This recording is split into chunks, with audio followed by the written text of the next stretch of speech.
Muito boa tarde a todas e todos. Com muita satisfação que eu abro esse segundo painel do seminário Direito e Tecnologia, que em boa hora homenageia a memória do professor Danilo Doneda. Eu tenho aqui a satisfação de estar ombreado por dois expositores de ponta sobre o tema Disciplina Jurídica e Inovações Tecnológicas. Não poderia me furtar a dizer uma palavra sobre o Danilo. Era um gigante intelectual no seu campo do conhecimento. O professor Luca Belli conversava comigo há pouco aqui, antes do início da exposição, de que, apesar da partida muito precoce, o Danilo realizou na sua vida os seus grandes projetos intelectuais. Além de ser uma pessoa adorável, um companheiro acadêmico gentilíssimo, brilhante, bem-humorado, que iluminava qualquer ambiente que ele frequentasse. Então, eu mesmo, sendo da área do Departamento de Direito do Estado, da área do Direito Público, sempre me deliciava quando encontrava com Danilo Doneda em diversos ambientes.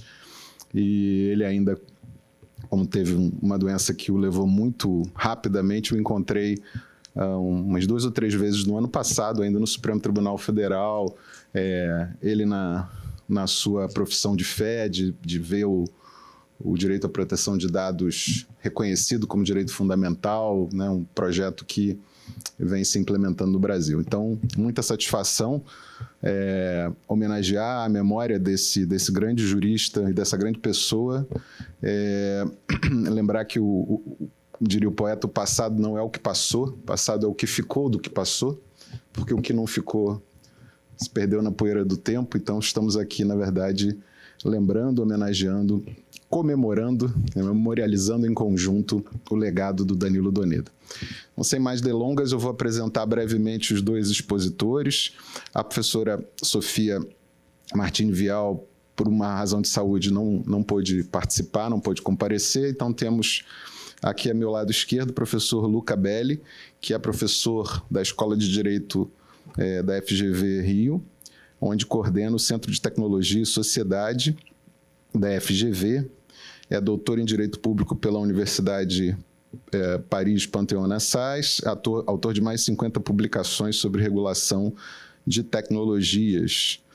E do meu lado direito, Pedro Henrique Gonet Branco, que é professor de Direito Constitucional e Regulatório do IDPEA, pesquisador em Brasília, pesquisador formado lá em Brasília, ex-assessor de ministro do Supremo Tribunal Federal, pesquisador vinculado à Universidade de Brasília e à Fiocruz. Agradecendo enormemente o prestígio que é para a Procuradoria-Geral do Estado tê-los aqui, eu passo a palavra ao professor Luca Belli para a sua exposição. Muito obrigado, doutor Gustavo, e muito obrigado pelo convite também, particularmente o amigo Anderson. É realmente muito bom estar aqui com muitas pessoas que conheceram o Danilo, que trabalharam com o Danilo. Eu queria começar destacando que eu sempre quero frisar que, para mim, o Danilo foi, como para várias pessoas, não somente um amigo, mas realmente um parceiro intelectual. A gente, particularmente nos últimos 4 ou 5 anos, a gente trabalhava muito juntos, a gente escrevia ensaios, a gente gostava muito de trabalhar sobre a proteção de dados no BRICS, que era um tema sobre os quais a gente escreveu juntos, que a gente estava criando coisas juntos. Então, eu queria começar a minha apresentação justamente, não somente dedicando claramente a apresentação à memória do Danilo, mas também com algumas provocações que, particularmente sobre o tema que, por coincidência da apresentação de hoje, a gente colocou há 2 anos, depois de uma edição da conferência CPDP Latam, que é uma conferência que a gente criou juntos na FGV. A ideia chegou há 5 anos, conseguimos criar a primeira edição durante a pandemia, em 2021. O ano passado, a gente consolidou algumas ideias, como a gente costumava fazer depois da conferência, numa matéria, e aí a gente pensou, como regular a proteção de dados, a inteligência artificial. A primeira coisa que a gente precisa fazer é ver como no Brasil, ou como também na América Latina, qual tipo de lições a gente pode destilar da proteção de dados, não somente pelos princípios, os direitos, as regras, as obrigações que já existem na disciplina de proteção de dados, que se aplicam também a tratamento automatizado de dados, claramente sistemas de AI, quando sejam baseados no tratamento de dados, mas também a analisar as experiências para entender como a implementação aconteceu, como a aplicação da lei aconteceu e qual tipo de experiência, de lições a gente pode destilar da implementação, para ver qual tipo de desafios a gente tem para regular algo de muito mais complexo da proteção de dados, que é a proteção, a regulação, do sistema de inteligência artificial. Há outros elementos que eu vou utilizar hoje, estão nesse artigo aqui, que foi publicado como um dos produtos de pesquisa da CPDP-Latam, que está também em acesso livre e que publiquei com os meus colegas Yasmin Curzi e Walter Brito. O principal, digamos, a principal estratégia de regulação que está sendo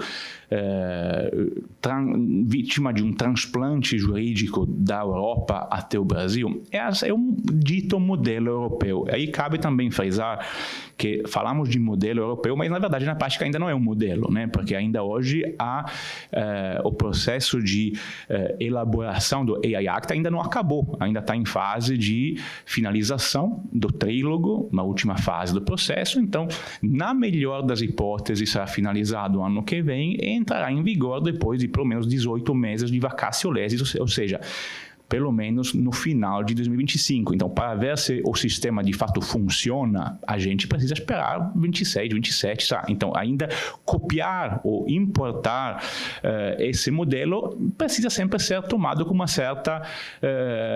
com um certo cuidado, né? Porque não é ainda um modelo. Porém, como é que os europeus estão tentando regular a inteligência artificial? Por meio de regulação de risco, ou seja, com base nos diferentes riscos, existem obrigações diferentes, inclusive análise de impacto, avaliação de risco, implementação de transparências, algumas medidas, alguns sistemas de risco particularmente elevado ou inaceitável são proibidos, mas eu não vou concentrar a minha apresentação de hoje nesses riscos, que é um tema que geralmente todo mundo analisa nas suas apresentações. Eu vou concentrar a minha apresentação em algo que geralmente ninguém analisa, ou seja, o papel da padronização no modelo europeu, que ninguém que está olhando o modelo europeu está depois copiando ou importando nos outros modelos. Particularmente, vamos ver no caso da experiência recente brasileira, né? Aí, qual é o papel da padronização no modelo europeu? É definir alguns elementos que devem ser muito vagos, principiológicos, para não engessar a inovação, ou seja, alguns elementos, algumas cláusulas que não podem ser definidas de maneira específica, exaustiva na lei, justamente para permitir a evolução, particularmente de uma tecnologia que é em constante evolução, e que não pode ser prevista na sua total aplicação hoje, porque amanhã, vejam bem, exemplo, ChatGPT, existe humano, né? Aliás, a razão pela qual o AI Act ainda não foi finalizado é que ninguém sabe bem como regular a inteligência artificial generativa, né? No ano que vem a gente vai ter outro desafio, daqui 2 anos, então é impossível regular de maneira exaustiva com a lei. A lei deve ser principiológica, aberta, justamente para depois ser especificada. Então, esses 2 pontos são essenciais. Deve ser principiológica e aberta, mas somente se depois tiver um mecanismo para especificá-la. No modelo europeu, esse mecanismo não é somente a criação de autoridades dedicadas que ainda não foram criadas na Europa, então ainda a gente não sabe como funciona. Justamente sabendo que ainda não foram criadas essas autoridades, foi prevista a necessidade de padronização ou normalização. Ao ler bem o AI Act, algo que já está bem consolidado e que com certeza não vai mudar, é o papel da padronização, que é essencial para demonstrar conformidade. Existem elementos que são muito vagos, particularmente na avaliação de risco, que não podem ser definidos exaustivamente pela lei, aí são definidos de maneira mais específica pela padronização. Até porque quem faz a IA não é um advogado, não é um jurista. Quem faz a IA é um programador. Programador bom não sabe nada de direito, porque sabe programar bem. Então, para traduzir o disposto normativo complexo e flexível, vago até, em comandos técnicos, precisa de algo que o programador seja capaz de interpretar, padronização, né? Aí é por isso que justamente já no passado, mesmo apesar de ainda não ter terminado o processo de legislação, a Comissão Europeia já tomou a decisão de delegar a 2 órgãos de padronização, o Comitê Europeu de Normalização e o Comitê Europeu de Normalização Eletrotécnica, o papel de definir esses padrões. Padrões de quê? Vejam bem, por exemplo, no sistema de gestão de riscos, se fala de adoção de medidas de gestão de riscos adequadas. Métricas apropriadas para a finalidade prevista. O que é uma medida adequada? O que é uma métrica adequada? Apropriada. Adequado, apropriado e razoável são os 3 qualificativos preferidos dos advogados. Porque significa qualquer coisa. E você pode pedir honorários extremamente interessantes para argumentar o que é adequado, apropriado ou razoável. Porque até um padrão ou uma autoridade definir o que é adequado, tudo é adequado. Mas aí o modelo europeu cria essa flexibilidade, qualificativo adequado, porém complementa essa flexibilidade com a padronização e a criação de autoridades, né? Prevendo que a autoridade demora muito tempo a ser criada, aí já prevê agora a criação de padronização. Como é que esse sistema é integrado no PL 2338, que é o PL mais completo que temos por enquanto, porém não o único. Eu vou entrar também nessa particularidade brasileira daqui a pouco. No artigo 19, também esse uso do adequado é extremamente abundante sobre as estruturas de governança e processos internos. Medidas de transparências com interfaces humano-máquina adequadas. Medidas de gestão de dados adequadas. Parâmetros adequados de separação de dados. Medidas adequadas de segurança de informações. Todas essas medidas são essenciais para interpretar a lei. Se você não souber o que esse adequado significa, é impossível implementar a lei. Porém, diferentemente do modelo europeu, o modelo brasileiro não prevê a padronização. Até também, a documentação no processo de desenvolvimento deve ser adequada. O que é uma documentação adequada para medir o risco? Qualquer coisa é adequado, né? Também vou criar mais um elemento de complexidade. O PL do astronauta, que Brasil não é para amadores, não tem um PL. Tem também outro PL, que é o 2120, que é conhecido para ser particularmente conciso.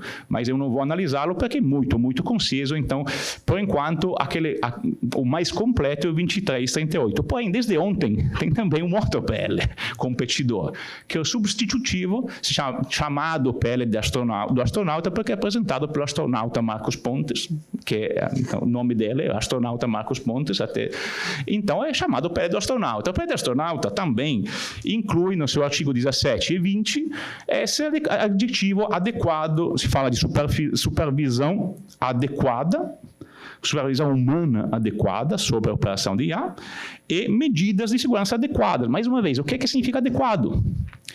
Não tem nenhuma previsão de padronização e não tem uma previsão de uma autoridade. Se fala de órgão competente, sem saber qual será e quando será criado, mas aí, esse é um ponto que com o Danilo, a gente já destacou há 2 anos, vamos ver como é que a experiência, quais são os ensinos da experiência de proteção de dados, né? E aí vamos entrar no próximo capítulo da minha exposição, esse é o segundo, depois vai entrar ainda o terceiro, que tem ainda um vira-volta. A LGPD e a regulação de IA. Na LGPD, LGPD já temos alguns elementos. Não somente temos alguns elementos que são interessantes para a regulação de IA, mas também a aplicação da FGV é interessante, da LGPD é interessante porque na LGPD mesma temos o uso desse termo adequado. Então, é interessante ver como é que a ANPD, nos últimos 3 anos de atividade, aplicou e implementou esse termo adequado, né? Aí, por exemplo, princípio de transparência, que é a garantia das informações claras e precisas sobre o tratamento de dados, e dá origem ao direito do titular de ter acesso facilitado às informações sobre o tratamento de seus dados que deverão ser disponibilizados de forma clara, adequada e ostensiva. Ou seja, cada um aqui tem o direito de ter acesso a qualquer tratamento acontecer de seus dados. Cada pessoa no Brasil tem o direito de ter acesso a informações sobre o tratamento que sejam claras, ostensivas e adequadas. Quando esse tratamento for automatizado, qualquer pessoa tem direito de ter uma revisão da decisão que possa afetar os seus interesses, que inclui a obrigação de fornecer informações claras e adequadas sobre os critérios e os procedimentos do tratamento. Ou seja, cada um aqui, quando uma decisão automatizada com base nos seus dados for tomada, pode pedir a revisão e solicitar revisões claras, informações claras e adequadas sobre os critérios e os procedimentos. E aí vamos entrar no último capítulo da minha exposição, o case study, para entender como funciona na prática. Porque até agora é uma bela teoria, mas na prática como funciona. Então vamos ver como o ChatGPT cumpre a LGPD. Em março, eu comecei a brincar com o ChatGPT. Eu pedi ao ChatGPT, me fala tudo o que você sabe sobre o Luca Belli. E aí começou a saga Luca Belli contra OpenAI. Porque o ChatGPT me respondeu essa primeira resposta. O Luca Belli é um acadêmico, pesquisador italiano. Aliás, o secreto melhor guardado do Luca Belli, que tem também nacionalidade brasileira, que a Daniela Arbix nem sabia, que ele fez a piada antes. Apesar do sotaque não ser muito convincente, claramente, né? O ChatGPT não sabia.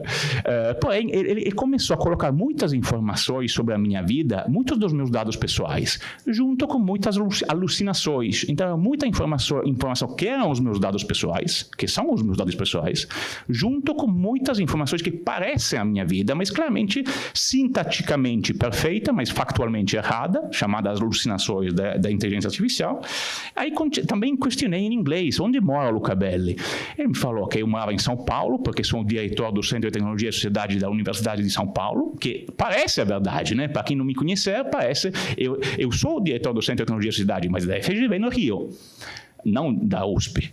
Aí continuei a questioná-lo, aí eu confundi ele, porque um pouco falava em inglês, um pouco em português, eu fiz a pergunta em português, ele respondeu em inglês, mas interessante, porque eu pedi, como é que você achou essas informações? Ele confessou. Não sabia que eu não conhecia as minhas intenções, mas na ingenuidade dele, da máquina, ele confessou que ele tinha elaborado a sua pergunta. Leia a última frase do primeiro parágrafo.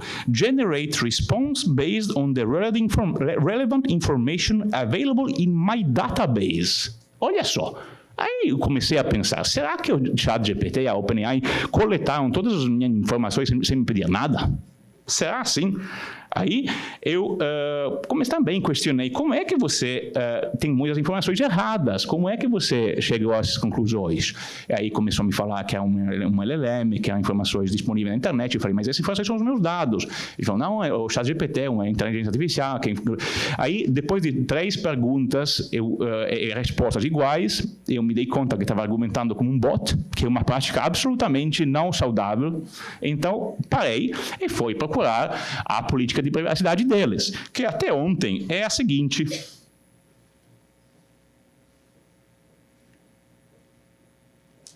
Essa aqui é a política de privacidade da OpenAI em português.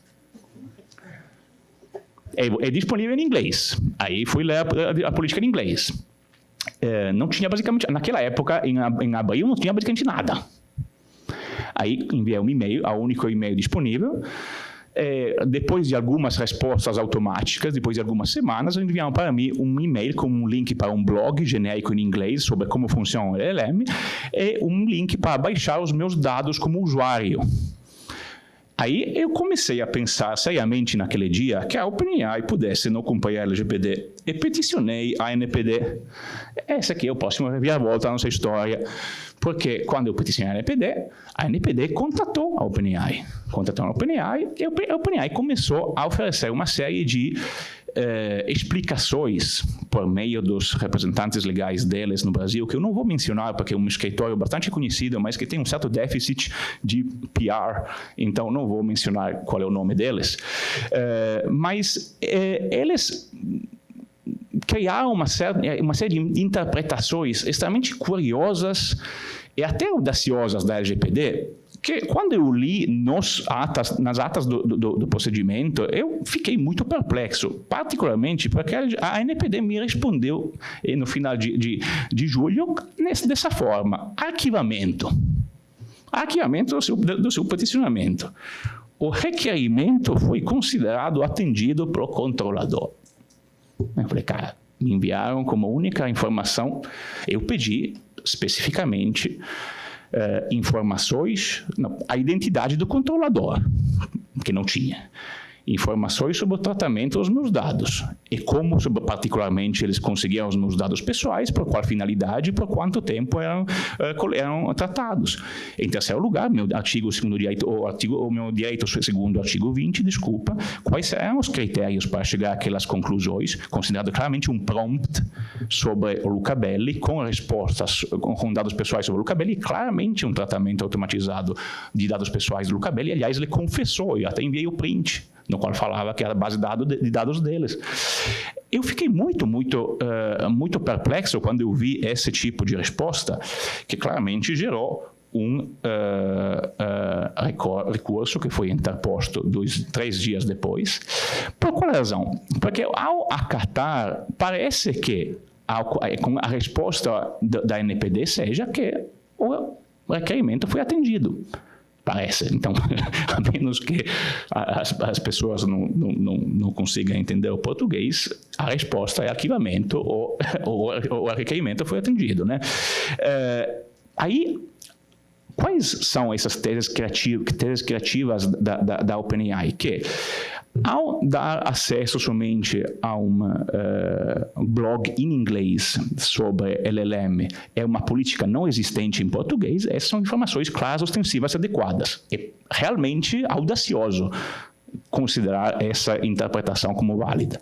Ao dar acesso somente a dados do Luca Belli como usuário e não aos dados do Luca Belli como titular de dados que treina os algoritmos, os LLM deles, que claramente é tratamento de dados, como eles mesmos confessam, essa interpretação seria uma interpretação absolutamente, não sei de onde vem, não é nem restritiva, é bizarra, porque a LGPD deveria se aplicar somente ao titular de dados como usuário e não como titular de dados cujos dados treinam o algoritmo. E, por fim, algo que eu achei realmente absurdo é que esse escritório que fez esse parecer, e a OpenAI mesma, argumentam basicamente que não somente a LGPD se aplicaria somente ao usuário, ao Luca Belli como usuário, mas também todos os dados que são utilizados, que eles mesmos chamam como dados publicamente disponíveis na internet, eles falam, o LLM baseia-se em dados pessoais disponíveis na internet, como se essa fosse uma justificativa. Mas aí, como é que a ANPD pode considerar essa justificativa o fato que, sendo os dados publicados na internet e raspados depois para treinar o algoritmo, seja uma justificativa legítima, quando a ANPD mesma, 2 semanas antes de arquivar o meu peticionamento, no caso Telecall Infoservice, primeira sanção da ANPD para uma microempresa, aliás, sancionou com R$14.400 a Telecall Infoservice por causa de raspagem de dados. Ou seja, o que fala a NPD? A empresa considerava que os dados públicos podem ser usados em sua atividade comercial e que vai de encontro do artigo 6º da LGPD, que estabelece o conteúdo do princípio de finalidade.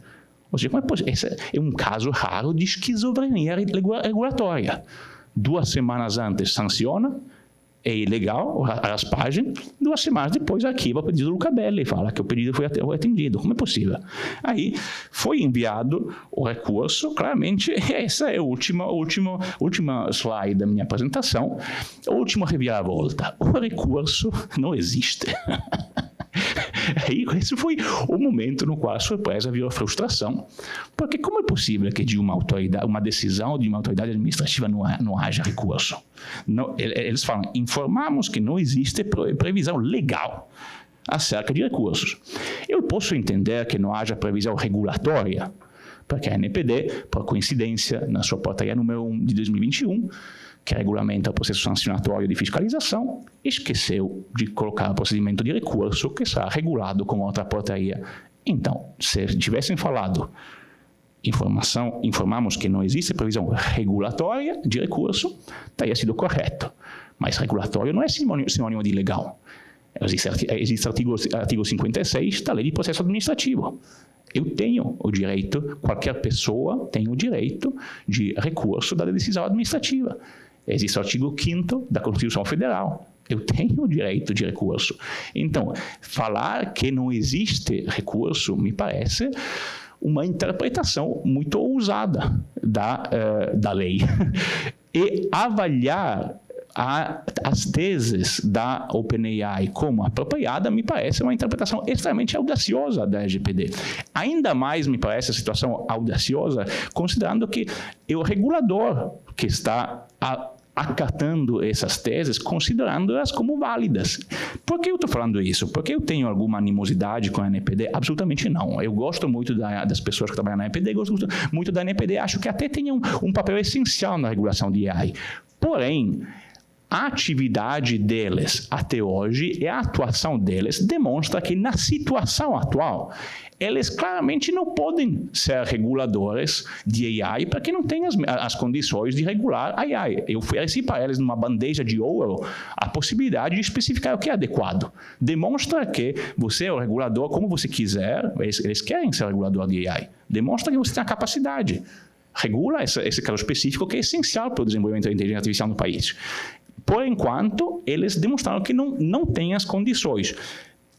Porém, a gente está numa situação paradigmática.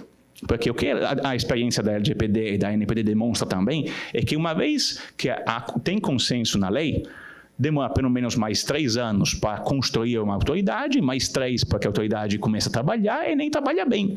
Aí queremos construir uma outra autoridade competente, aí vai demorar 10 anos para ter uma autoridade de IA. Então, na verdade, a ANPD é a aposta melhor que a gente tem.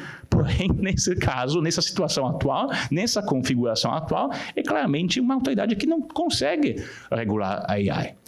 Com essa injecção de otimismo e de pragmatismo, eu vou concluir a minha apresentação e fico à disposição para as perguntas.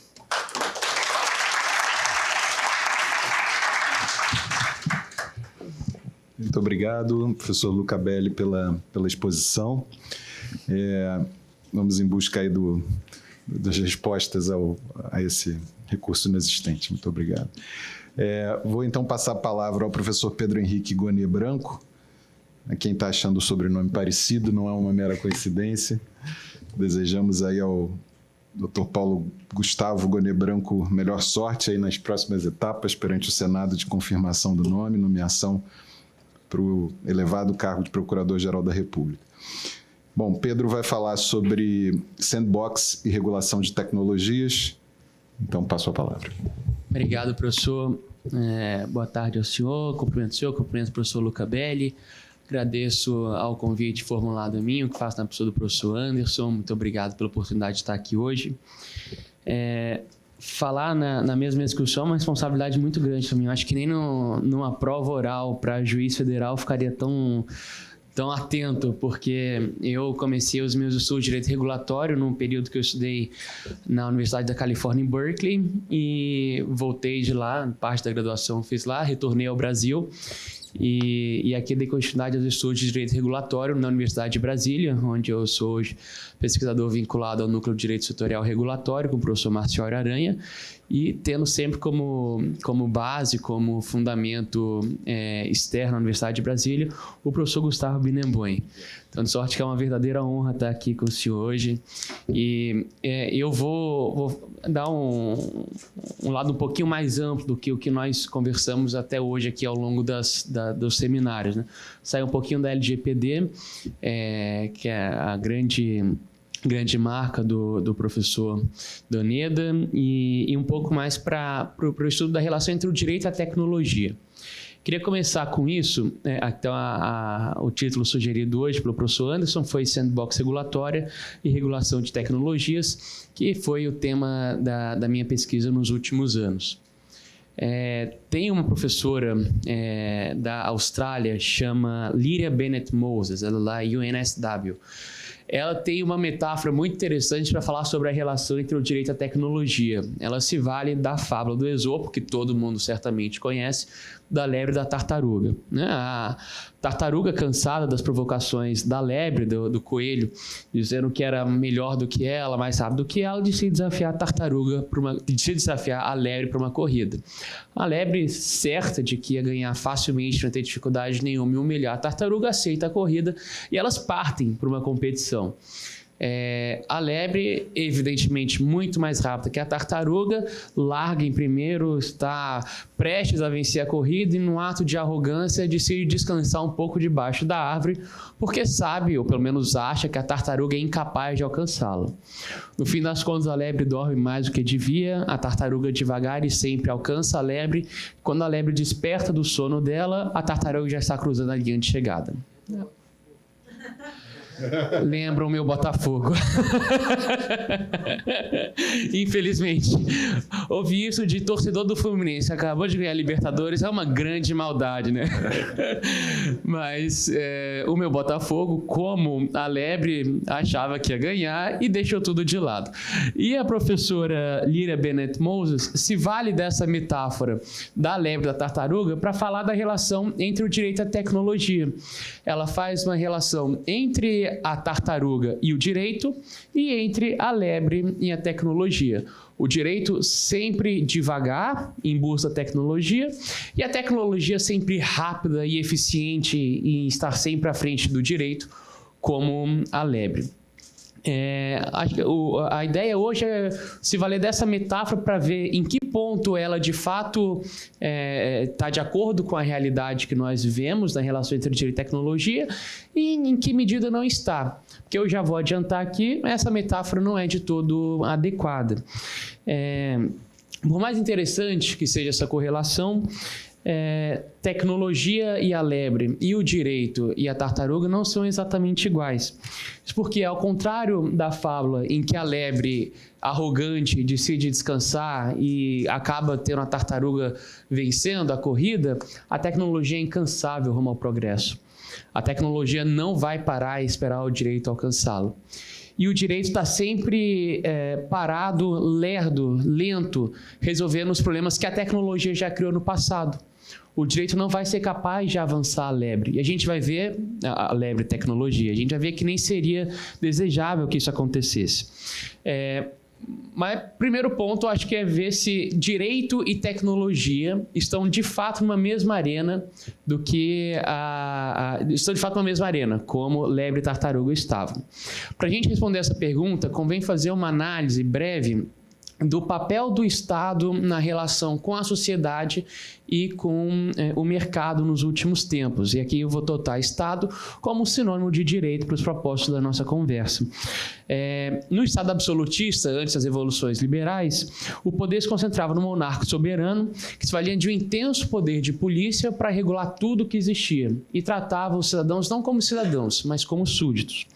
Com as revoluções liberais dos séculos 17 e 18, nós tivemos uma mudança e emergiu o paradigma do Estado de Direito liberal.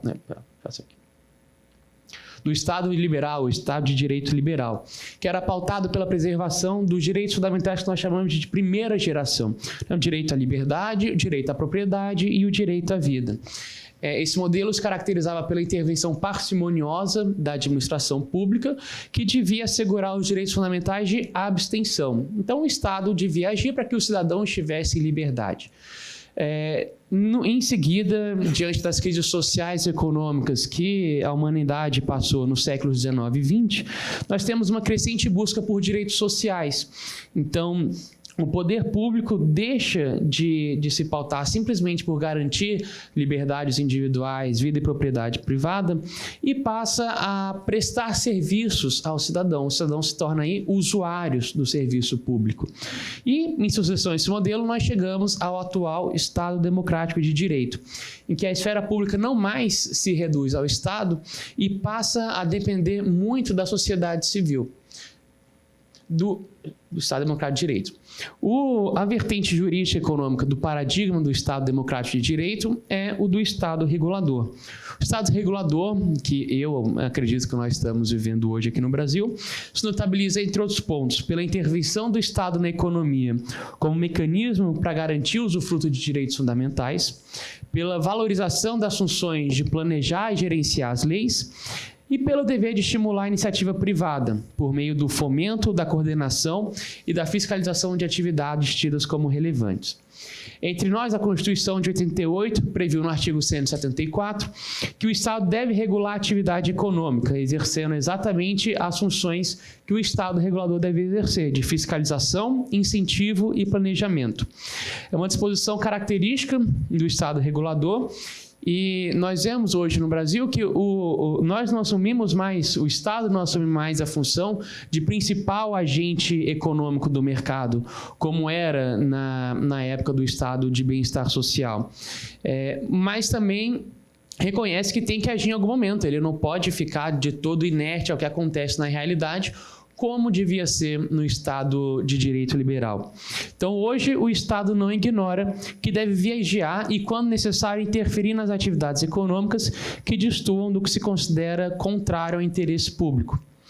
E aí, essa intervenção do Estado na economia e nas relações entre os particulares é o que nós chamamos de regulação. Regulação, eu trouxe aí a definição da professora Julia Black, um fenômeno rico e amplo que já existe há algum tempo, mas se desenvolveu muito no Brasil a partir das privatizações ocorridas na década de 1990. E ela diz que a regulação é a tentativa de modificar o comportamento de terceiros, obedecendo a determinados padrões, com o objetivo de gerar resultados palpáveis, valendo-se de uma série de mecanismos para isso. Uma definição muito genérica, mas que traz o cerne da regulação, que é o Estado interferindo na economia para alcançar um determinado objetivo. Por muito tempo, acreditou-se que o fundamento da regulação, quer dizer, o objetivo que o Estado procurava alcançar, era corrigir falhas de mercado, né, as alocações ineficientes de bens e recursos que os particulares fazem, e fomentar a competição. Mas, na sociedade que nós vivemos hoje, já se reconhece que isso é muito insuficiente para o que a regulação de fato deve fazer, deve regular. Hoje, além do controle das falhas de mercado, a regulação se vale também para a proteção dos direitos fundamentais. É por isso que nós temos a Anvisa, uma agência reguladora, analisando medicamentos para que nós não tenhamos a proibição, a autorização de venda de medicamentos, para que nós não tenhamos problemas no consumo de medicamentos. Em 2020 e 2021 ficou muito clara a importância da Anvisa na aprovação de vacinas, que passava por uma série de testes para garantir que a população brasileira teria uma imunização adequada e segura contra a Covid-19 e também para a promoção da solidariedade social. Então, com isso a gente percebe que as personagens direito e tecnologia estão de fato na mesma arena, né? Há realmente uma relação entre as duas, porque o Estado, o direito, deve regular a tecnologia. A gente parte, então, para a análise de qual é a relação entre as duas. Qual que é a natureza da corrida? Elas estão realmente na corrida? Para falar sobre isso, essa aqui é uma das formas que nós temos de compreender a regulação, é a teoria do ponto patético, ou Pathetic Dot Theory, do professor Lawrence Lessig, que fala que tudo na vida é regulado por 4 pontos: pelo mercado, pela lei, pelas normas e pela arquitetura. A lei é o mecanismo tradicional de que se vale o Estado para exercer sua influência. As normas sociais são os padrões de conduta esperados pelos indivíduos. O mercado, ele influencia nos preços e em outros elementos econômicos que tem no comportamento do cidadão. E a arquitetura corresponde ao design de um sistema, aos limites impostos pelo modo como algo foi criado. O professor Lessig fala que essas 4 normas, essas 4 leis, esses 4 pontos servem para regular absolutamente tudo. Então, como que isso se adequa, por exemplo, à regulação das bebidas alcoólicas? Considerando um ser humano que quer consumir muito álcool, existem normas sociais que dizem que nós não devemos beber mais do que o razoável, né? Então, não convém chegar o jovem em casa completamente embriagado, tropeçando, que vai levar um esporro da mãe e do pai. Além disso, numa festa de trabalho, não convém que a pessoa beba demais e comece a falar coisas que não deveria. Então, são normas sociais que agem no controle, na regulação do consumo de bebida alcoólica. O mercado, como que o mercado agiria nisso? A bebida alcoólica não é gratuita. Nós temos valores que nós precisamos desembolsar para consumir bebida alcoólica, e o Estado consegue regular também isso com a taxação, com a definição de impostos que recaem sobre esse tipo de bebida, sobre esse tipo de produto, como eles estão falando agora em fazer com o chamado imposto do pecado. Nós temos as leis que, por exemplo, proíbem a venda de bebidas alcoólicas para pessoas menores de 18 anos. E o que é mais inédito na teoria do professor Lessig é a arquitetura. Qual seria a arquitetura da bebida alcoólica? Qual é o limite que a bebida alcoólica impõe ao cidadão? Tem uma hora aqui que o corpo não aguenta mais. Então, você pode querer beber 50 barris de chopp depois que o Botafogo perdeu a primeira posição no campeonato, mas eu não vou ser capaz de fazer isso, porque o meu corpo, em um determinado momento, ou vai me apagar, eu não vou nem mais ter consciência para engolir o álcool, ou ele vai mandar tudo para fora de volta, né?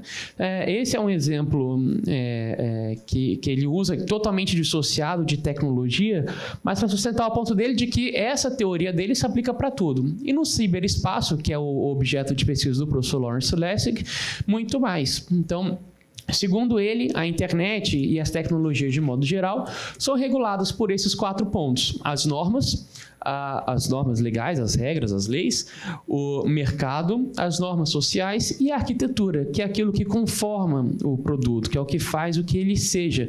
É como se fossem as paredes do auditório. A gente consegue fazer um auditório maior do que esse, considerando que nós só temos o limite dessas paredes? Não conseguimos. Isso é próprio da arquitetura. A gente pode alterar aqui dentro conforme a gente quiser. Você pode influenciar a internet conforme se queira. Mas existem limites próprios, dada a própria natureza do bem que nós estamos regulando, que impedem um desenvolvimento maior da regulação e de uma intervenção maior. O cerne do professor Lessig é a arquitetura, mas a gente não pode esquecer que a principal forma de agir do Estado na regulação de um determinado bem, serviço, produto, é pelas leis. É pelo Estado é pela lei que o Estado consegue, inclusive, influenciar a arquitetura de um determinado bem. Então, nós vamos aqui tratar sobre a lei, a regulação das tecnologias pelo direito, sobretudo pela lei, não desconsiderando que existem esses outros 3 meios igualmente eficazes. Então, nós definimos aqui qual que é a natureza do nosso personagem direito. São os atos normativos legais, constitucionais, legais e infralegais, e às vezes até jurisdicionais. O professor Birenbaum tem uma análise muito interessante sobre como se dá a regulação de novas tecnologias. Ele faz uma análise concorrencial com o papel do CAD, faz uma análise jurisdicional com o papel do judiciário, que é o primeiro a se deparar com os problemas advindos das novas tecnologias, que depois de muito tempo, muita reflexão, acaba chegando no poder legislativo. Mas o nosso foco aqui hoje é na regulação pelas leis. E tecnologia, para a gente partir do mesmo ponto comum. Esse é um conceito que eu fiz juntando uma série de outros. São quaisquer ferramentas, técnicas, métodos e processos capazes de transformar a realidade com o intuito de satisfazer as necessidades humanas e controlar em alguma medida o ambiente que nós estamos imersos. Para os propósitos da nossa conversa aqui hoje, convém falar especialmente das tecnologias disruptivas, que eu não sei se estão aqui. Então, a tecnologia se torna disruptiva a partir do momento que ela começa a afetar um valor central da sociedade, a partir do momento que ela abala os mercados tradicionais e regulados. Essa diferenciação é importante, porque nem toda tecnologia vai ser disruptiva, apesar de poder ser inovadora. Então, aqui no calor que está fazendo, alguém certamente tem uma garrafinha térmica. A garrafa térmica, que é capaz de preservar um líquido gelado por horas, teve até uma propaganda, sem fazer merchandising aqui, mas da Stanley, que um carro explodiu, tinha um copo Stanley dentro do carro, pegou fogo e quando o dono do carro foi ver, ainda estava o gelo intacto lá dentro. Isso é uma tecnologia, não há dúvidas de que inovadora. Mas essa tecnologia não é disruptiva. No caso das garrafas térmicas, a gente já tem um farto conjunto de normas que permitem lidar com o advento dessa nova tecnologia. Então, nós vamos falar sobre responsabilidade civil por eventuais efeitos danosos do produto, pelos direitos de propriedade intelectual da pessoa que cria a tecnologia, no direito contratual envolvido na relação entre as pessoas que produzem, que vendem, entre os consumidores. Então, a maioria das vezes nós nos deparamos com novas tecnologias que influenciam o nosso cotidiano, mas que não vão trazer muitos problemas para o direito. O problema vem, sobretudo, quando nós estamos diante de tecnologias disruptivas, como é o caso do Airbnb, como é o caso da Uber, que trouxeram essa ideia de sharing economy, e que um indivíduo, uma empresa, age como intermediário entre o indivíduo que tem um serviço, o indivíduo que quer consumir esse serviço, e a empresa não é detentora nem do indivíduo que quer consumir o serviço, nem do indivíduo que oferece serviço. Não é detentora também dos meios necessários para oferecer esse serviço. A Uber não tem um carro, mas ela tem uma série de motoristas relacionados a ela que têm seus carros pessoais e que se valem desse carro para prestar o serviço diretamente ao consumidor. A Uber não tem um indivíduo que seja funcionário dela, que o trabalho seja andar de Uber, né? A Uber não nos contrata para usar o serviço dela, é o contrário. Então, essa ideia de sharing economy. E essas tecnologias, como a da Uber, são as que mais impõem desafios aos reguladores, porque o legislador, o regulador, se vê diante da difícil tarefa de, ao mesmo tempo, garantir os direitos fundamentais das pessoas, que a gente já viu que é um pressuposto do Estado regulador e do dever de regular, e de garantir segurança para que os empresários possam desenvolver novas tecnologias. Então, a professora Líria Bennett Moses, que eu já comentei aqui no começo, que traz a ideia da corrida entre a lebre e a tartaruga, fala que nós temos 3 principais desafios ligados à regulação de novas tecnologias.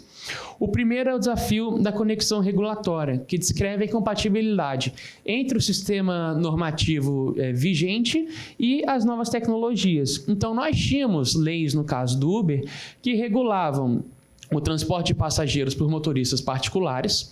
Nós tínhamos leis que regulavam o transporte de passageiros por táxis, transporte de passageiros por ônibus, transporte de passageiros por eles mesmos, mas em todos esses casos, o motorista particular ou era de uma empresa que tinha o carro, e a empresa alugava esse carro, ou o taxista tinha concessão e por isso autorização do Estado, mas nenhum deles era uma empresa que não era detentora dos meios de transporte, dos carros, muito menos os motoristas.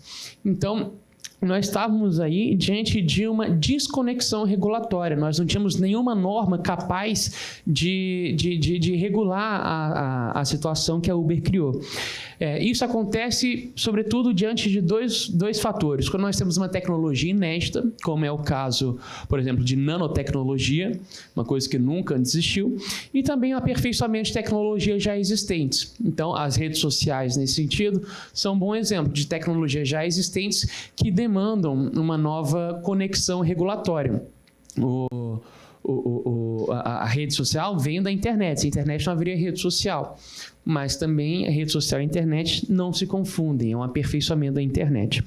O segundo desafio que a professora Lyra Bennett Moses traz é o pacing problem, o problema do ritmo, que é a dificuldade envolvida na tentativa do regulador de alcançar a tecnologia.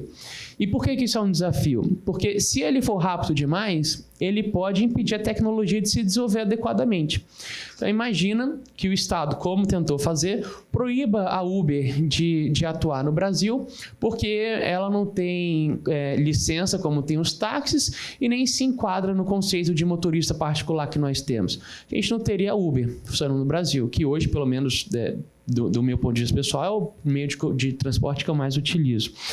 Mas, por outro lado, se deixar as coisas correrem soltas demais, livres demais, a gente vai ter os direitos fundamentais violados. Imagina uma empresa como o ChatGPT, que não tenha um regulador, ou que tenha um regulador que não age como deveria agir, como a NPD, no caso que o professor Luca trouxe, e vai começar a infringir vai começar a infringir direitos fundamentais, como é o direito à produção de dados pessoais, sem um controle do Estado. Então, o regulador não pode demorar muito para interferir na regulação de novas tecnologias também, sob pena de produzir uma regulação ineficaz, que não vai ser respeitada e não vai ter efeito nenhum. E o terceiro problema que ela traz é o do dilema de Collingrade, que aponta os desafios de se iniciar a regulação no momento que a tecnologia surge e no momento que ela já está relativamente consolidada, que é isso que eu trouxe aqui. A gente pode dizer, então, que os nossos personagens, direito e tecnologia, não estão propriamente numa corrida, porque o direito não tem o interesse em avançar demais a tecnologia e ganhar dela, porque senão ele vai inibir a tecnologia. E a tecnologia também não tem tanto interesse em estar tão à frente do direito, porque senão ela vai acabar trazendo problemas tão grandes para a coletividade que vai deixar de ser interessante a sua utilização. Então, o fato deles não estarem numa competição não significa que eles não tenham uma relação entre os dois. E essa relação, eu acredito que a melhor forma de lidar com ela é com o sandbox regulatório, que é o tema da palestra de fato aqui hoje. O sandbox vem de uma palavra em inglês, sandbox, significa literalmente caixa de areia. Caixa de areia numa ideia de parquinho. Como é que funciona o parquinho? O pai, a mãe, a pessoa que está com a criança responsável, leva a criança para um lugar cercadinho, com areia, em que a criança pode brincar à vontade, por um determinado período de tempo, nos limites do parquinho, sob a supervisão dos pais ou responsáveis. Então, se a criança quiser pular a cerca do parquinho para ir brincar perto de onde passam os carros, o pai, a mãe, o responsável vão estar lá do lado, vão dizer, não pode, você tem que voltar. Se a criança quiser ficar brincando lá até meia-noite, os pais vão dizer, não pode, você tem que voltar, porque você tem que dormir. E se as crianças disserem, pai, mãe, vai embora que eu quero ficar aqui sozinho, eles vão dizer, você não tem capacidade de ficar sozinho, você precisa da minha supervisão.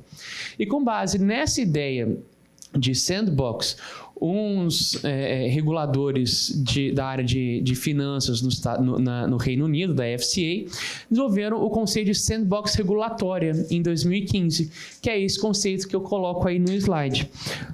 Para eles, a sandbox é um espaço seguro em que as empresas podem testar produtos, serviços, modelos de negócio e mecanismos de entrega inovadores sem incorrer imediatamente em todas as consequências regulatórias normais do envolvimento na atividade em questão.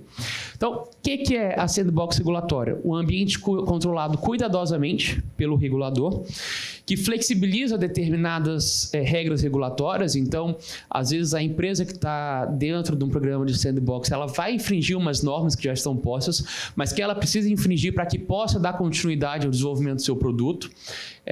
Então, nesse sandbox, ela vai poder infringir essas regras por um intervalo de tempo pré-estabelecido e, assim, ela vai poder testar esses produtos. E a sandbox regulatória é muito interessante para o regulador, para o empresário e para o consumidor também, porque, deixa eu adiantar aqui que eu vi que já falei demais. Para o regulador, o Sandbox está uma posição intermediária no dilema de calling grid. Então, ele não vai precisar regular cedo demais, nem vai precisar regular tarde demais. E ele também não vai ter uma defasagem de informação tão grande na relação dele com a empresa que está desenvolvendo uma tecnologia nova disruptiva. Porque ele vai acompanhar junto com a empresa o desenvolvimento dessa tecnologia e vai conseguir ver quais são os limites, até onde ele deve ir, onde ele deve parar, e vai aprendendo junto com a empresa. Então, o regulador vai ter capacidade de editar uma regulação adequada para aquele ambiente que a empresa está criando, um novo ambiente, e vai dar liberdade também para que ela possa desenvolver o seu produto. Para o empresário, a ferramenta é igualmente útil, porque ele vai ter um espaço de manobra maior do que ele teria fora desse ambiente regulado da Sandbox. Ele vai poder infringir algumas normas regulatórias sob a supervisão do regulador e assim ele vai poder desenvolver o produto dele adequadamente. E para nós consumidores, nós vamos ter acesso a um produto certificado pelo Estado, então que em tese não viola frontalmente os nossos direitos fundamentais, vão ter uma aparência mais consumer-friendly, mais adequadas para o nosso consumo, porque vão ser muito bem testadas sob a supervisão do regulador, e isso vai desenvolver também, de modo geral, a nossa sociedade, e tanto do ponto de vista social quanto do ponto de vista econômico. Como toda iniciativa, a Sandbox regulatória tem suas dificuldades, entre elas a falta de diálogo social, dado que é um ambiente muito particular entre o regulador e a empresa que está desenvolvendo o produto, alguns riscos de estabilidade no sistema, o risco de captura, que é um grande problema do direito regulatório, e a possibilidade de surgirem conflitos de regras já existentes entre agências reguladoras. Já voltei. Mas apesar desses problemas, tudo indica que a Sandbox regulatória está indo bem. Entre junho de 2016 e maio de 2021, nós tivemos em 63 países mais de 120 modelos de Sandbox regulatórios, o que é um indício de que esse é um meio adequado e eficaz para regular novas tecnologias. Aqui no Brasil, a primeira iniciativa de Sandbox regulatório veio de uma portaria conjunta do Banco Central do Brasil, Bacen, da CVM, Comissão de Valores Imobiliários, e da SUSEP, Superintendência de Seguros Privados. Em cada uma dessas autarquias, eles criaram um ambiente próprio, um programa próprio, em que essas agências reguladoras, esses entes reguladores, lidariam com as tecnologias e com os produtos desenvolvidos debaixo do seu guarda-chuva, e com isso poderiam oferecer serviços mais eficazes e seguros para nós consumidores. Uma outra iniciativa muito importante aqui no Brasil foi a edição da Lei Complementar 182 de 2021, que instituiu o Marco Legal das Startups.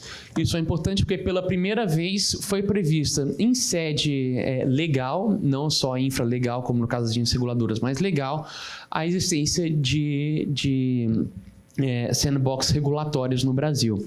E isso já foi adotado. A NTT e a ANEEL, se eu não me engano, já deram início a programas de sandbox regulatórios com base na lei das startups. Então, para concluir, a sandbox regulatória incentiva a concorrência, preserva a defesa da ordem jurídica e mantém o regulador setorial atualizado com novas tecnologias, que é um dos grandes problemas que o regulador enfrenta. Ele simplesmente não conhece aquilo que o empresário está desenvolvendo. Então, ela é adequada para os setores econômicos marcados pela inovação. E não só o setor financeiro, mas qualquer setor. Nós temos exemplos ao redor do globo de sandbox regulatórias sendo utilizadas para transporte público, sendo utilizada para gás, para petróleo, para energia elétrica. Então, todos os mercados que nós temos hoje que têm uma tecnologia, que tenham inovações tecnológicas, podem se valer da sandbox regulatória. Então, eu acredito que é uma reação adequada do Estado regulador no cumprimento do seu dever de desenvolver novas tecnologias, de fomentar novas tecnologias e de garantir os direitos fundamentais. Então, com a sandbox regulatória, fica claro que o objetivo do personagem direito na nossa corrida entre a tartaruga e a lebre, entre o direito e a tecnologia, não é ganhar uma corrida, mas oferecer segurança aos cidadãos, sejam eles os desenvolvedores das tecnologias ou os consumidores dessas novas tecnologias, e preservar os direitos fundamentais. Então, direito e tecnologia não está numa relação de competição, mas numa relação de mutualismo, em que ambos são favorecidos, são beneficiados pela interação que acontece. Muito obrigado pela atenção.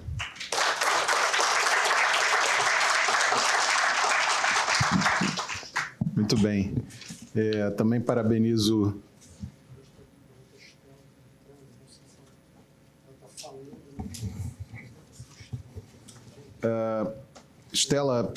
doutora Estela Aranha nos ouve? Ela vai entrar por vídeo, né? Pelo que eu entendi.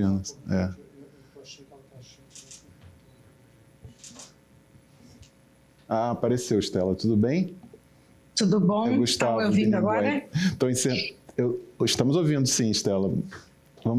Vou só encerrar aqui esse painel e imediatamente você vai ter a palavra, tá? Tá ótimo, porque eu estou um pouco apertada de horário, que eu tinha uma outra reunião. Não, a gente já vai encerrar. Eu quero só agradecer aqui. Vou ter que fazer bem rápido, porque realmente... Infelizmente, hoje o dia está um caos. Tá bem, Estela. Então, agradeço aqui o professor Luca Belli pela exposição. Também parabenizo o professor Pedro Henrique Gonê Branco pela sua palestra. E, de imediato, passo a palavra ao procurador Anderson Schreiber, chefe do Centro de Estudos Jurídicos, para conduzir aí a conferência final da doutora Estela Aranha, Direito do Consumidor e Plataformas Digitais. Muito obrigado.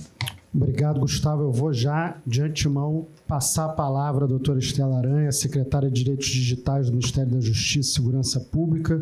Vou saltar aqui, doutora Estela, todo o seu imenso currículo, que você já é amplamente conhecida aqui do público, e para aproveitar ao máximo o seu tempo. Então, mais uma vez, obrigado em nome da Procuradoria-Geral do Estado do Rio de Janeiro por ter aceito o convite para participar conosco. A palavra é sua. Olá, boa tarde a todos e todas. Primeiro, agradecer o convite do professor Anderson Schreiber. Eu queria estar aí com vocês, a minha ideia era essa, mas infelizmente a gente está tendo um período mais complicado aqui, eu não pude me ausentar e infelizmente também eu tinha um tempo bem contadinho aqui, porque está agitado, mas a gente falar um pouquinho sobre a nossa visão, o nosso trabalho em relação às plataformas, e a questão de responsabilidade, responsabilização e marco civil também, direito do consumidor. E não podia deixar também de dizer que, obviamente, estou muito engajada nesse seminário e vou acompanhar tudo, porque é uma homenagem ao professor Danilo Doneda, né? Então, isso torna a minha presença sempre obrigatória em qualquer atividade relacionada à memória do nosso professor, nosso amigo. Eu vou falar um pouco, né, sobre a questão das plataformas digitais. Então, comumente, né, a gente tem essa discussão sobre a interpretação do Marco Civil da Internet, em especial do artigo 19, em relação às responsabilidades de plataforma. Vamos falar um pouco no momento que ela surgiu, né? Surge no momento em que era um outro cenário da internet, eram outras preocupações, né? Os crimes, os danos, outras coisas que aconteciam na internet eram muito diferentes do que se tem agora. Então, nesse tempo, a grande preocupação, na verdade, eram crimes contra a honra, que era um grande problema, né? A gente já doara questões relacionadas a crimes contra a honra, que era a questão mais importante do debate, e a questão também, na época que o Marco Civil regulou, era em relação à neutralidade da rede. Na época tinha toda aquela discussão se poderiam ou não as telefonias, entre outras coisas, diminuir a quantidade, enfim, de sinal, para poder que fosse entregue os filmes via streaming, o material todo da internet, e que havia essa limitação. Então, a preocupação do Marco Civil foi basicamente essas duas. Enfim, mais de 10 anos depois, quando a gente conta, esse cenário de abstenção regulatória não era só no Brasil, né? Aí surge também a regulação americana, que, enfim, tem uma primazia da questão da liberdade de expressão. A Europa também não regula, os outros países também tratam geralmente com um modelo bastante contratualista de regramentos da internet. Então, nos serviços relacionados à internet, o que vai valer são os contratos, né, a relação contratual.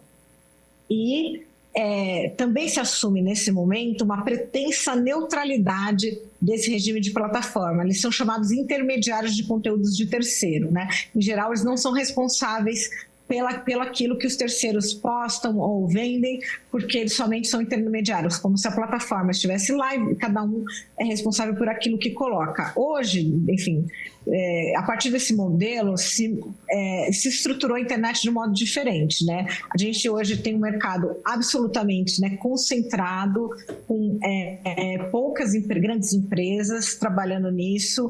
Essas grandes empresas, elas criam ecossistemas que ficam absolutamente dependentes dela, tanto sistemas de venda, de compra, de comunicação, que inclusive na Europa se chamou, né, aquela coisa do the gatekeeper. Ela diz quem pode ficar, como pode ficar, dá todas as regras. Tem um acúmulo de poder tecnológico, um poder econômico, um poder político na mão de algumas grandes corporações e poucas pequenas corporações. A gente tem alguma diferença no mercado hoje, que é menos concentrado no Brasil, por exemplo, que na Europa, de venda de produtos na internet, mas também é concentrado em meia dúzia, não é só em 1 ou 2, né?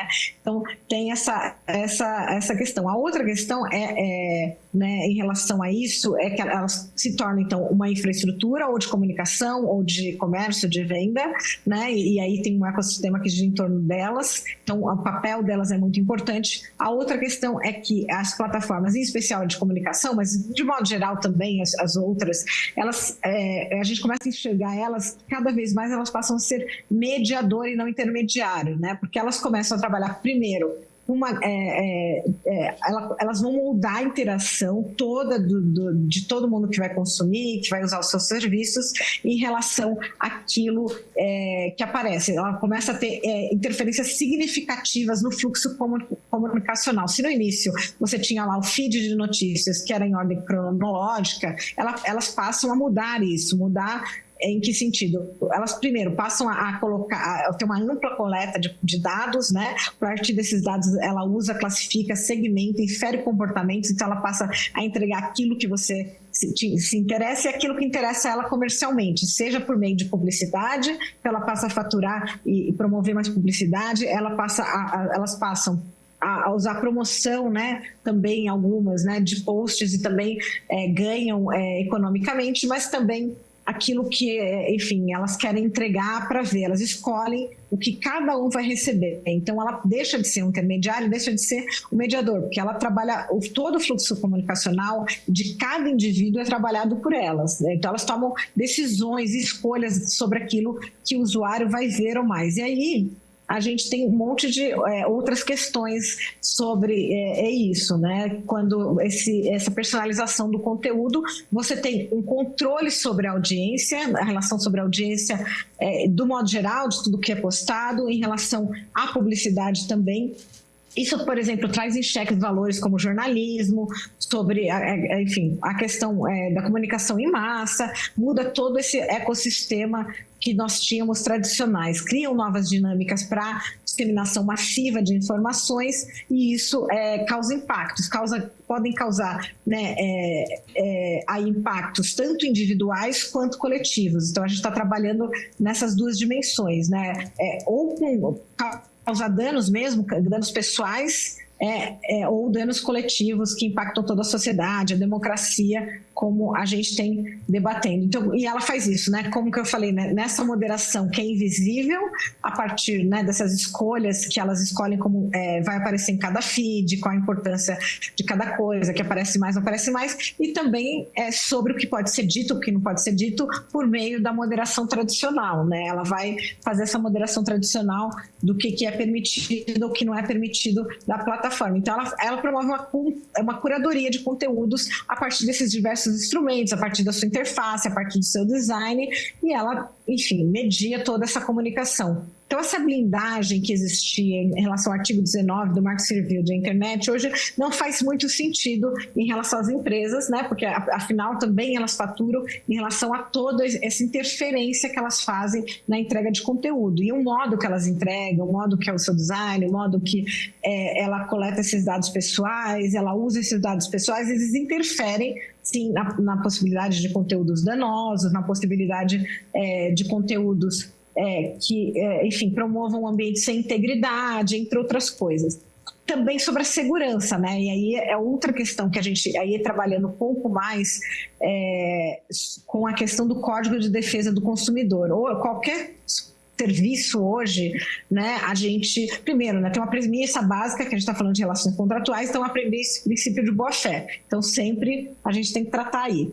E aí a gente, tratando, primeiro, ela não como simples exibidora de conteúdo de terceiro, mas como mediadoras desses conteúdos, definindo o que vai ser exibido, como eu falei, né, moderado, alcance das publicações, as recomendações, ela não é neutra em relação a esses conteúdos que transitam, na verdade, né, em relação a essas redes sociais.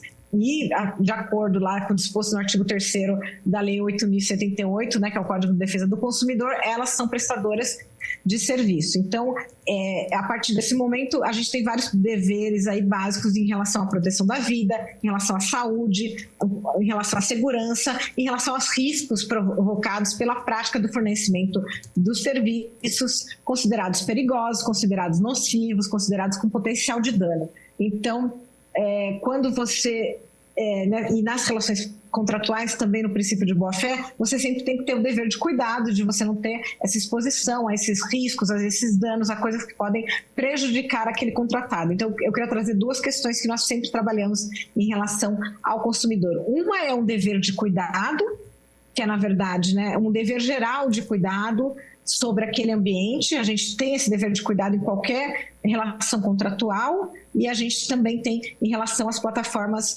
digitais. Esse dever de cuidado geralmente é um dever de natureza procedimental, né? Porque ele forma...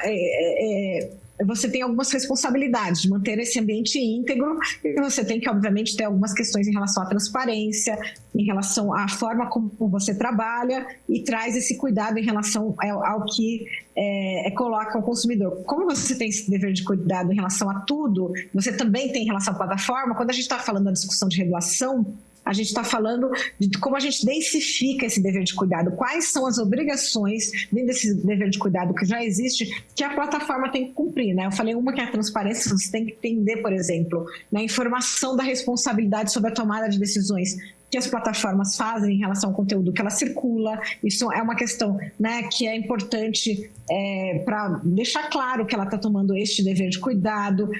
É necessário também a codificação desses procedimentos de integridade, da visibilidade, né? O que é levado a ser visível para os usuários por conta das decisões automatizadas que montam esse sistema de recomendação, moderação de conteúdo, de que forma que é feito, como são ponderados, por exemplo, as informações que são relevantes, atuação preventiva e repressiva em relação ao cometimento de crimes. E aí, na internet, em especial os crimes mais graves, tanto aquelas questões que a gente chama de risco sistêmico, em relação a todo o ambiente digital, a democracia, e a gente aqui no Brasil, né, discute crimes contra o Estado Democrático de Direito, questões no mundo em relação ao terrorismo, em relação aos mais vulneráveis, como crimes de crianças e adolescentes, discriminação racial, discriminação contra a mulher, as questões do scam, né, dos golpes, das fraudes, e tem muito isso em relação a terceiros. Hoje você olha as propagandas hoje na internet, inclusive propagandas, porque ela ainda tem, além de ser um conteúdo de terceiro, esse conteúdo de terceiro foi pago, né? Então eles transitam aí.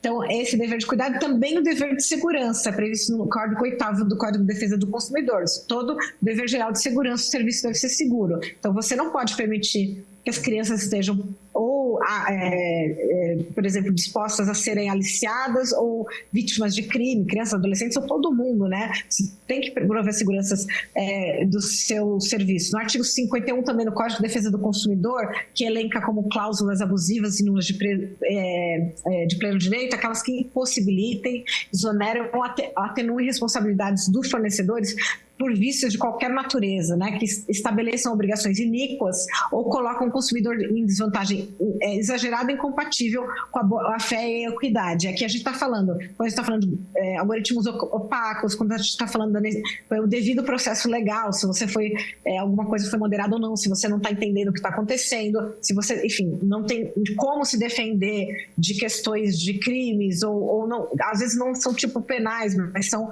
agressões ou causam danos, como stalking e outras ameaças, ou mesmo os scans, né?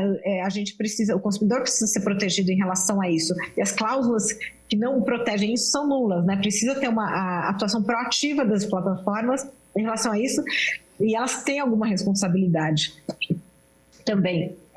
Também em relação, como corolário da boa-fé objetiva, né, o dever indisponível que invoca a conduta das contrapartes numa relação obrigacional de que ela deve evitar danos aos contratantes, né? Isso inclui também os contratos de adesão, de evitar danos, e quando os danos são causados, né, por sua responsabilidade, obviamente ela vai ter que reparar esses danos. Também a gente usa em relação ao consumidor, junto com a interpretação sistemática do Marco Civil da Internet, da Constituição Federal, né, cujo regime de responsabilidade também é pleno, do Código Civil, dos princípios gerais de direito, né, para que não se exima essas plataformas dessas redes sociais dessa responsabilidade e dessa obrigação de prevenir a disseminação desses conteúdos flagrantemente ilícitos, prejudiciais ou danosos, e em relação aos quais a gente espera que se adotem medidas de cuidados razoáveis e proporcional, né? E por isso que a gente fala da importância da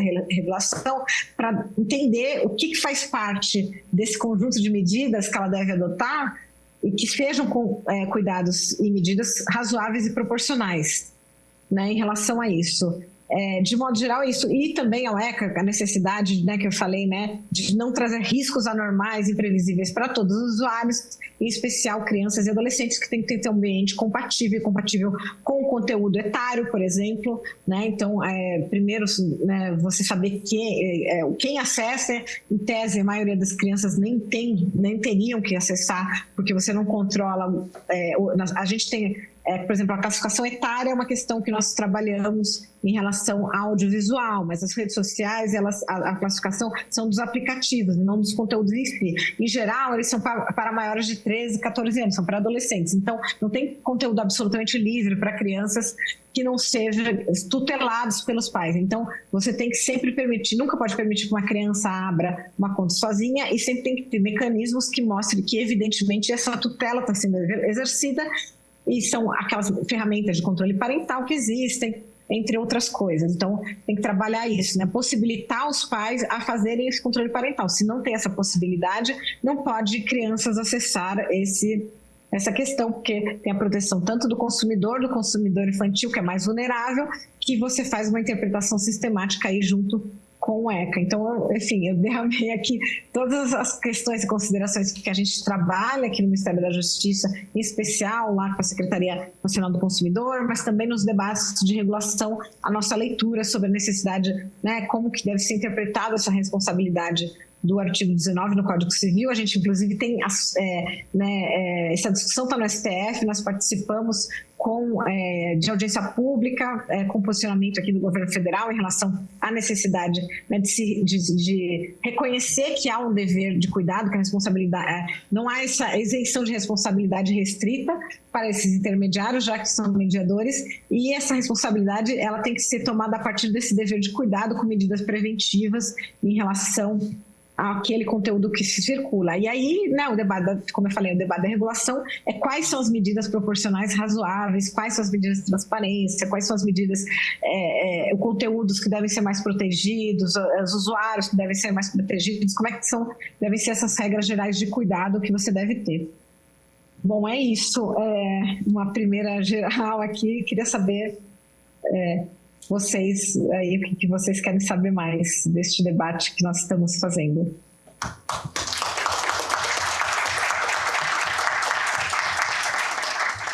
Agradeço a secretária Estela Aranha, especialmente pelo esforço aí. Estela, eu entendi que você tem uma reunião agora em seguida, não é isso? Isso, eu tenho mais 5 minutinhos eu consigo aqui. O pessoal já começou, mas... Então, acho que a gente podia aproveitar para abrir para uma pergunta, se você tiver esse tempo, e depois a gente volta para os demais palestrantes. Alguém tem interesse em perguntar? Eu acho que, Estela, uma pergunta que surgiu aqui no painel anterior é justamente essa questão de que agora um padrão que talvez esteja se repetindo no projeto de lei que trata da inteligência artificial, da gente ter previsões muito abertas na legislação sobre medidas adequadas, medidas proporcionais, medidas razoáveis e, de modo geral, os operadores técnicos, que são os programadores, por exemplo, da inteligência artificial, não terem muita referência sobre o que é adequado, proporcional, etc. Foi um ponto aqui levantado pelo Luca Belli no painel anterior. Não sei se... queria ouvir um pouco a sua visão sobre isso, o que você acha, não só em relação às discussões que já estão acontecendo em relação à regulação das plataformas digitais, com essa especificação do dever de cuidado, mas também, se você puder falar naturalmente, sobre os projetos de lei, né? Porque agora também temos outro, além dos outros que já existiam, sobre regulação da inteligência artificial. Bom, eu tive até hoje eu falei aqui, tivemos com o professor Eduardo Celeste, que vai até amanhã, acho que para o Rio de Janeiro também falar com o Luca Belli, justamente sobre essas questões, né? E assim, a grande dificuldade é como fazer que princípios gerais, né, como são os direitos, ou até os princípios de design, eventualmente, né, que a gente tem toda uma discussão aí com direitos digitais, se convertam em mecanismos capazes de traduzir, de operacionalizar essas normas legais para parâmetros obrigatórios que vão ser aplicados, né, por programadores, por outro, enfim, né, por toda a questão que você vai ter na automatização, né? Como é que são regras, e assim, num contexto em que a gente precisa de sistemas muito granulares e dinâmicos, porque a gente está falando de redes sociais de linguagem, né? Tem contextos diferentes e setores também diferentes. A inteligência artificial tem linguagem própria, valores próprios, parâmetros próprios, né? Obviamente, uma coisa da saúde tem uma descrição, outra coisa mais aberta tem outra. Então, é muito difícil, né? A gente pensar, quando, por exemplo, as empresas, por exemplo, né? O conceito de liberdade de expressão é um valor, é um princípio, vamos seguir, mas cada lugar, cada país interpreta de um jeito. Estados Unidos interpreta amplamente. A gente estava contando, que eu tenho que fazer uma discussão muito grande sobre CISAM, né, que é o conteúdo de abuso sexual infantil ou de pornografia, né? Esses conteúdos, por exemplo, o revenge porn não é vedado nos Estados Unidos por causa que nunca se conseguiu aprovar uma legislação em defesa da liberdade de expressão. Você vê o tamanho da extensão da liberdade de expressão do direito americano, que não é o nosso, porque isso é vedado, obviamente, qualquer nudez não consentida é dado no direito brasileiro, e tem, enfim, cada país, a Austrália, cada um tem uma coisa, e a liberdade de expressão também na Europa, ela é contraposta com outros valores, ela não é maximizada, ela não é um princípio máximo. E aí eu dou um exemplo de um princípio, o direito, que nos estados são interpretados de forma diferente, que está pelas empresas, né? E a gente tem aqui exemplos, né? Tem empresas que você fala, tem algum problema, o que você quer que eu tire? Não queremos que você tire, queremos que você modere. Tem empresas mais restritas e tem empresas, por exemplo, vou falar coisas que já foram notícias de jornal, né? Por exemplo, teve no caso lá das crianças, dos ataques das escolas, tinha uma empresa que achava que uma conta, que é uma persona de um perpetrador lá, de um atirador de escola, com o nome dele, que postava vídeos de crianças de atiradores em escola, com músicas que incentivavam isso, não era um conteúdo ilegal, porque não expressava, porque assim, conteúdo ilegal para eles era dizer, vai, escolhe, atire. Isso é incitação. Se não tiver isso claro, não é incitação. Né? Ao mesmo tempo que todas as outras redes, obviamente, pelo contexto e tal, entendiam que era conteúdo ilegal de incitação, não precisava estar explícito. Então, é isso, né? Quando você coloca princípios gerais, cada um interpreta como quer. E, na verdade, primeiro que a interpretação já é diferente em cada país, em cada cultura, em cada sistema legal. visões diferentes no Brasil sobre, né, o alcance aí da liberdade de expressão, tem mais, tem menos, a liberdade parlamentar, a liberdade de imprensa, a liberdade de cidadão comum, já tem discussões, né, tem uma consolidação, obviamente, lá do STF, mas na prática, então você imagina isso, já é difícil nos estados, é difícil nos tribunais, imagina no programador, na pessoa que está fazendo. Então é muito difícil, claro que não dá para não ser flexível, então a gente tem que... É o desafio, mas é isso, né? A necessidade de encontrar ferramentas de governança que cumpram o que é normativo, né? O que é dentro da legalidade, e ao mesmo tempo a gente tem que reconhecer instrumentos soft laws que são necessários para a aplicação dessa coisa complexa, questões que vão ser automatizadas. Então, por exemplo, a gente tem debate lá mais de linguagem, N-word, né? Que a gente chama. Depende do contexto. Se eu estou falando um rap, de afirmação de um grupo que é negro e tal, eles usam como uma coisa de identidade. Se não é nesse contexto, uma palavra absolutamente racista, que é vedada, que é discriminação. Então, como é que a máquina vê isso? E tem mil coisas, na imagem a coisa, né, de vedar os seios e os seios de uma tribo indígena. Eu tive até uma discussão sobre isso com o pessoal do Oversight Board do Meta, que nós tivemos um debate lá em Nova York, por ocasião dos debates lá do SDG. Eles trouxeram esse tipo de caso, né? Eventualmente, numa obra de arte, num caso de... essa nudez não consentida representando uma família de indígenas que andam assim, e você não pode censurar isso. Enfim, então é uma dificuldade e fórmula não tem, mas assim, por isso que a gente tem, é uma regulação que mistura equilíbrios, que mistura, né, formas de você trabalhar isso, que mistura um pouco de regulação própria das empresas, porque ela tem que ter uma discricionalidade para trabalhar, mas ao mesmo tempo tem que ter controle social sobre essa discricionalidade. Por isso a transparência, por esses relatórios de como é feita a moderação, da consistência da moderação com as regras, para saber se ela está exagerada, se ela está proporcional, enfim. Por isso que é complexo, né? Não é simples e, obviamente, nunca vai ser perfeito. Mas é muito difícil, mas tem que começar e tem que ser feito. Então, quais os instrumentos? Quando a gente propõe, tem que ter uma agência reguladora que vai atualizar, mas não só, eventualmente alguma coisa, algum agente de autorregulação que seja coletivo, que tenha algum controle social, discussão com a sociedade. Tem a própria autorregulação da empresa, que vai ter os seus mecanismos de participação de terceiros, controle social, como eu falei do próprio Oversight Board, né? Mas tem que funcionar. Enfim, tem que ser no tempo da internet, não pode ser o Twitter, tem aquela coisa do contexto que eu acho que não está funcionando, mas foi uma tentativa deles, né? E, enfim, essa discussão que é dinâmica mesmo, é difícil, mas é necessária, né? Para a gente garantir a integridade da informação, a integridade do ambiente informacional e evitar conteúdos nocivos danosos. Agora tem coisas óbvias, por exemplo, golpes na internet, CISAM, né, conteúdos de sexual infantil, nudez não permitida, e outras coisas que são óbvias, e mesmo assim eles não moderam, né, não precisa muita sofisticação, enfim, mas é difícil. Agora eu vou ter que ir mesmo. Secretária Estela, muito obrigado mais uma vez por ter aceito o nosso convite, muito obrigado pela participação, em nome de toda a Procuradoria, a gente deseja uma ótima reunião para você. Obrigada, e desculpa, eu queria estar aí com vocês o dia inteiro, tinha mil coisas que eu preciso conversar com o professor Anderson, inclusive nesses debates aí, mas são dias muito agitados aqui, infelizmente. Eu, enfim, passei para prestigiar o evento, justamente porque vocês estão aí, vocês estão coordenando, e porque em homenagem ao nosso querido professor e amigo. Boa tarde a todos, espero na próxima ocasião estar mais tempo junto com vocês. Muito obrigado, muito obrigado.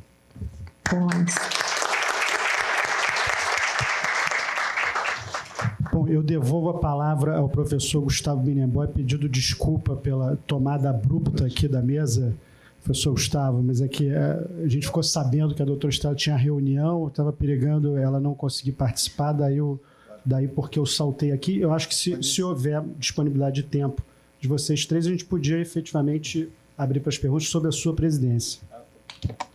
Bom, prazer. Não sei se o Luca e o Pedro têm mais alguns poucos minutos, mas acho que o tema dos dois, apesar de distinto, né? O Luca basicamente fez uma provocação sobre a regulação da inteligência artificial sob o ponto de vista da proteção de dados como um direito fundamental.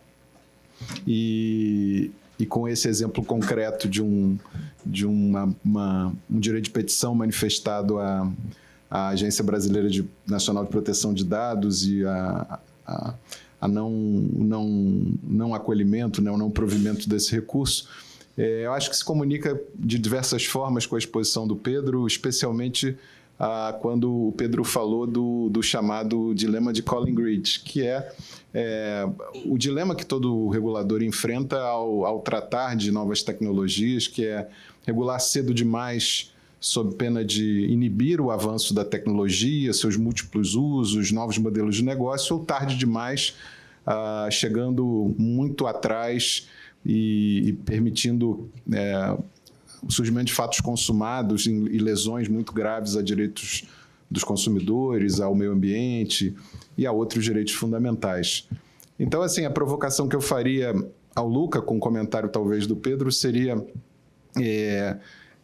parece, Luca, haver um trade-off, a meu ver, inegável entre a proteção de dados como um direito fundamental, reconhecido agora expressamente, inclusive, no Brasil, em nível constitucional, e o direito à livre circulação de informações, o direito de informar e ser informado, e a própria inovação como um subproduto desse livre, aberto e robusto mercado de ideias, né?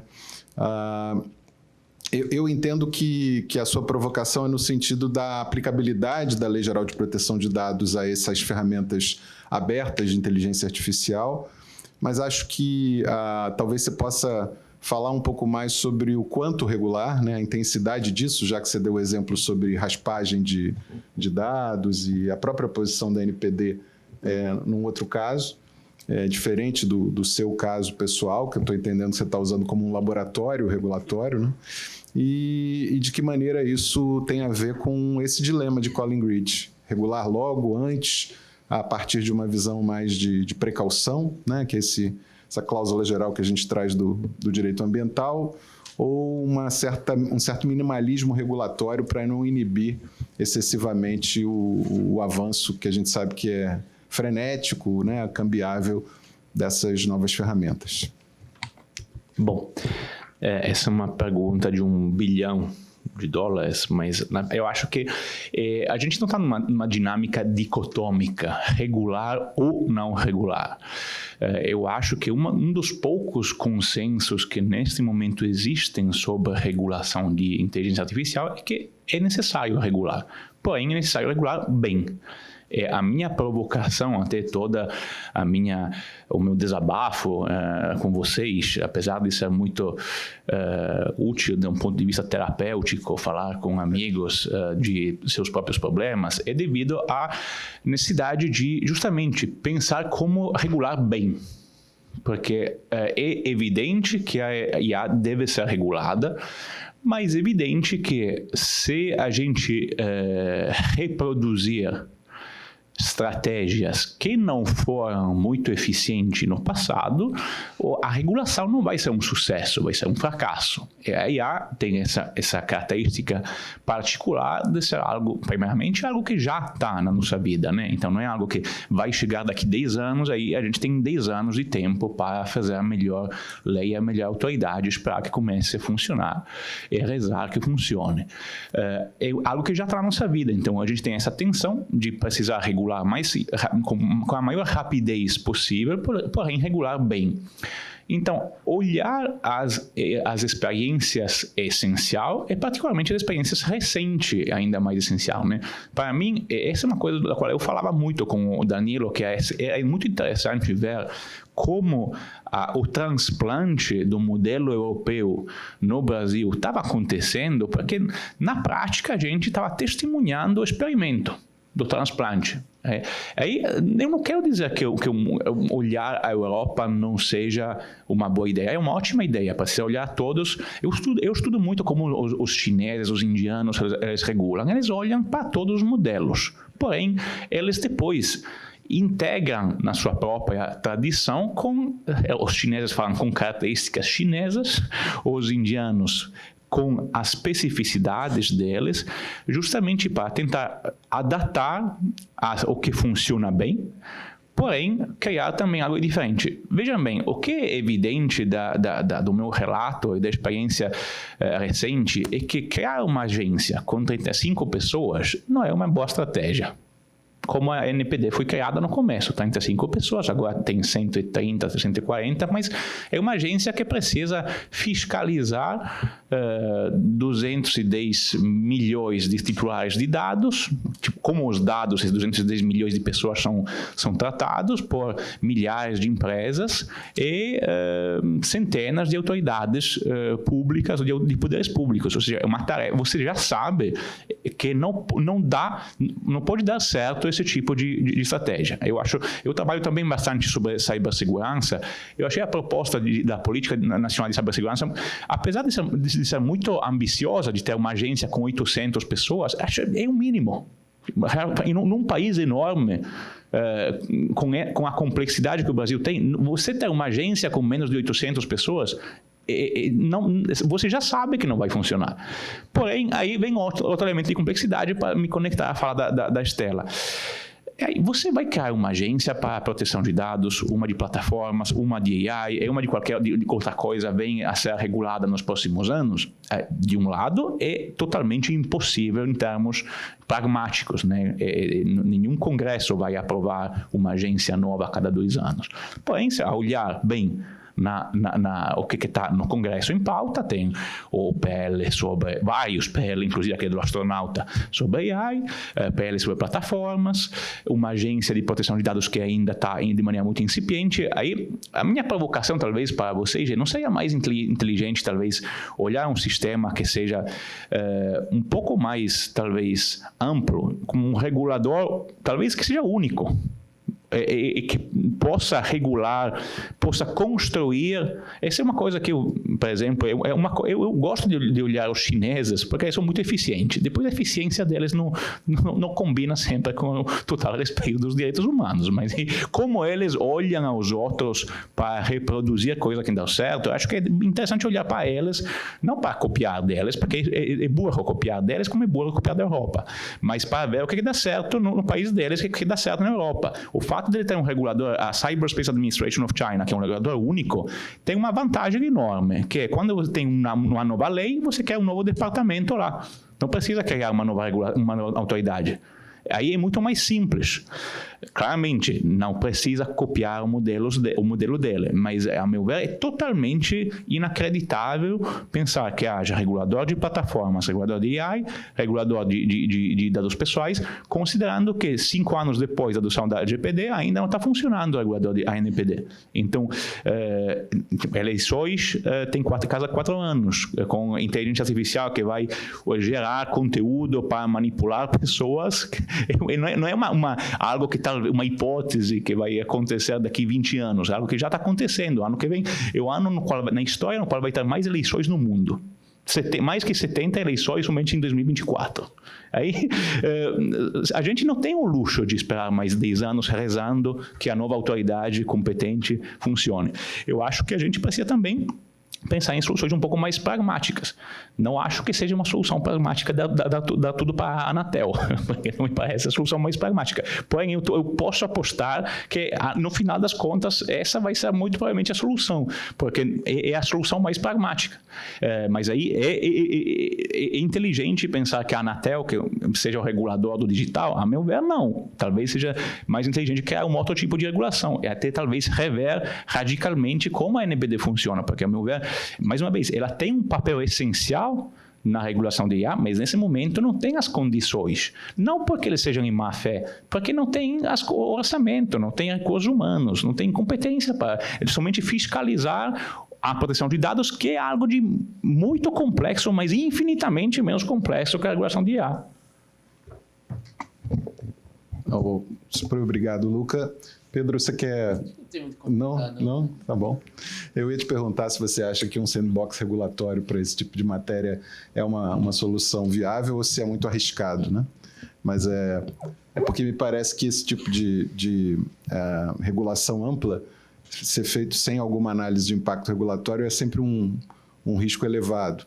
E o sandbox, na verdade, é uma suspensão temporária de uma regulação mais geral e a submissão daquela experiência prática específica a um convívio real, né, com o mundo da economia real e uma avaliação temporária pelo regulador. Mas não sei se te parece uma boa ideia. Eu acho que o grande problema da sandbox é que ela costuma pegar produtos que ainda não estão no mercado. Eu nem sei se existe, sendo bem franco, uma sandbox para produtos que já foram lançados ao mercado e saíram para entrar no modelo de sandbox. Então, no caso da LGPD e desses problemas todos que nós estamos vivendo, é um produto que já está nas mãos do consumidor e da empresa e que é muito difícil de retirar. E a sandbox é um ambiente muito específico, muito pequeno, muito apertado, com muito diálogo do regulador com o empresário, que deve seguir uma série de regras muito específicas que eu acho que as grandes empresas hoje já não têm capacidade de seguir. Então, certamente um diálogo maior de mais pessoas na NPD com as empresas envolvidas, mas não sei se o modelo do sandbox seria adequado para algo que já está tão disseminado no mercado. Bom, não sei se alguém tem alguma pergunta aqui. Não havendo, eu devolvo a palavra ao querido professor Anderson Schreiber para encerrar o evento, não é isso? É isso, só queria pedir uma salva de palmas para o presidente da mesa, para os nossos palestrantes, para todos que... Obrigado a todos.